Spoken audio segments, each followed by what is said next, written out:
Did you know that in 2024, only 374 out of every 1,000 Google searches actually resulted in a website click? According to SparkToro's latest research, it's a 20% drop from just a few years earlier, and it's about to get much worse. So in this video, you're going to discover what's really happening to website traffic right now with the data to back it up. I'm going to show you the exact strategy I use to help my local SEO clients grow, while others are losing traffic. Plus, I'm going to give you a simple 5-step system to protect your traffic in 2025. So let me tell you about the moment I realized everything was about to change. It was late 2022, and I was running a successful SEO agency, working with big names like Skillshare, Adobe, and Stanley Black & Decker. One morning, I was playing around with ChatGPT, asking it questions about common plumbing problems in older homes. Not only did it give me a perfect answer, but it explained the issues better than a lot of the top-ranking websites. So I grabbed my phone and I called a meeting with my team. When everyone got on Zoom, I shared my screen and typed, "What's the best water heater for a 4-bedroom house?" ChatGPT gave a detailed response about tank sizes, energy efficiency ratings, and installation considerations. "Now watch this," I said as I opened up Google. Now on Google, the top results were mostly product pages, trying to sell specific brands with a few thin blog posts sprinkled in. And that's when it hit me. Google has been moving toward this for years. Featured snippets, knowledge panels, instant answers, these are all designed to keep people on Google's own properties and not send them out into the internet. And Google's strategy was working perfectly. Data shows that clicks to websites have been dropping year after year after year, even as more people use Google. But nobody was panicking because, well, here's what's really interesting, search volume isn't declining at all. People are searching more than ever. Now, that meeting changed everything for my agency. I realized we needed to get ahead of this shift. While everyone else was chasing traffic for informational queries that would soon disappear, I completely pivoted my agency to focus on local SEO. When someone needs a plumber or an HVAC repair, right now at least, Google can't fix that problem with AI. Maybe in 10 years, Google will have an AI that can swap out a water heater. Now, in 2024, we saw exactly what I had feared for these informational searches. Google released AI Overview, attempting to roll it out to a massive number of searches initially. But technology limitations and some embarrassing answers drove a rollback so that right now, as of early 2025, AI Overview only appears on about 8% of searches. But as soon as Google improves the technology, that number is going to explode and clicks to websites will vanish. The internet is right now drowning in AI-generated content. In 2022, there were about 3 million blog posts every day. By 2024, that number exploded to 8 million daily posts, according to Ahrefs data. The vast majority of these new ones are AI-generated articles that essentially add zero value. And Google is right now struggling to filter through this ocean of slop to find actual quality content for its users.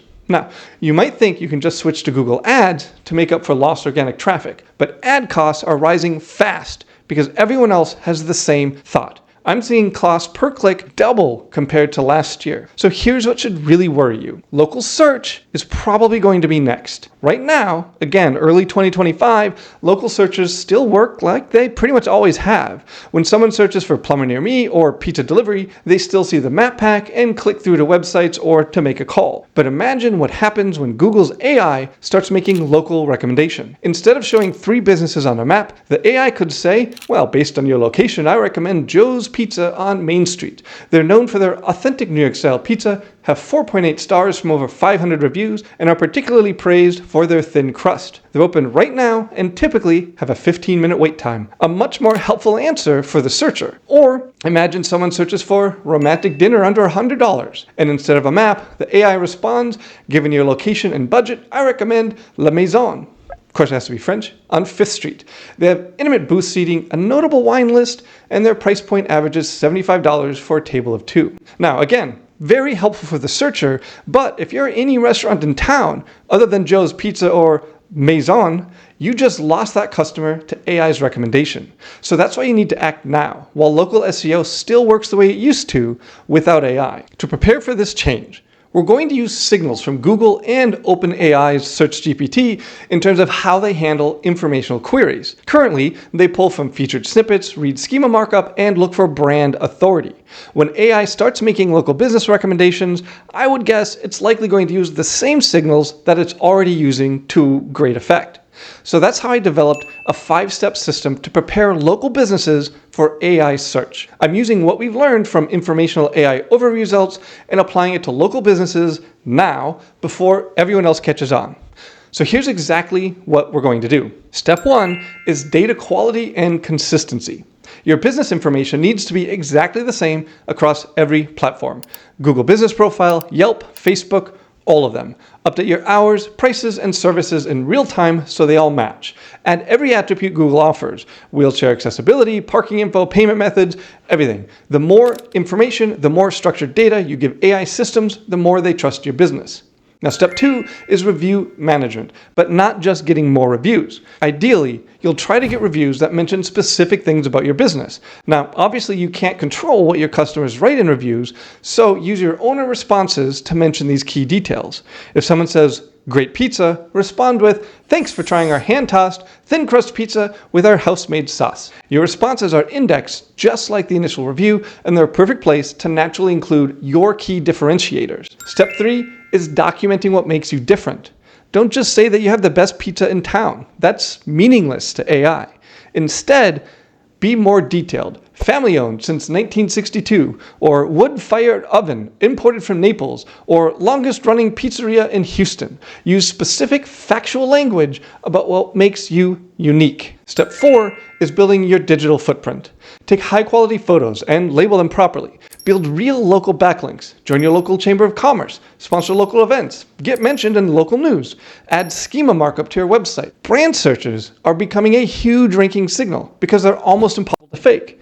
Run local YouTube ads targeted in your area to increase brand awareness. YouTube lets you target people based on their Google search history. This is incredibly powerful. That, combined with location-based targeting, allows you to run ads to your exact ideal customer in your service area. Create helpful videos about local topics relevant to your business, like common plumbing issues in your city's older neighborhoods. Step 5 is tracking fact-based advantages. If you have the fastest delivery times, track and publish the numbers. If you have the largest wine selection, list the exact count. If you have unique offerings, spell them out clearly. AI systems love verifiable, structured data. So right now, hopefully you have some traffic coming to your website through Google. This is your chance to convert that traffic into an audience that you own instead of continuing to rely on Google. So start building your email list. Give visitors a reason to join, whether it's a secret menu, special deals, or seasonal maintenance tips. The key is getting their email address before your Google traffic drops. The best time to build your local client base is right now, before these AI changes hit. When you lock in long-term clients today, you'll have stable revenue no matter what happens with search traffic in the future. Now think about it. Every local business who becomes your client now is one less business scrambling for help when AI disrupts their traffic. Plus, they'll already trust you because you saw this coming and prepared them for it. So let me show you exactly how I did this at my agency. In the video right here, I break down the exact Facebook ad campaign that brought me 30 local clients in 30 days. I'm talking about the targeting, the ad copy, the images, everything. And these weren't just any clients. These were plumbing businesses paying $500 to $2,000 per month for local SEO services. And because we got them ahead of these AI changes, a lot of them are still with us today. The clients you land now will be your most loyal clients when AI starts disrupting local search. They'll be the ones telling other business owners how you predicted this change and protected their business.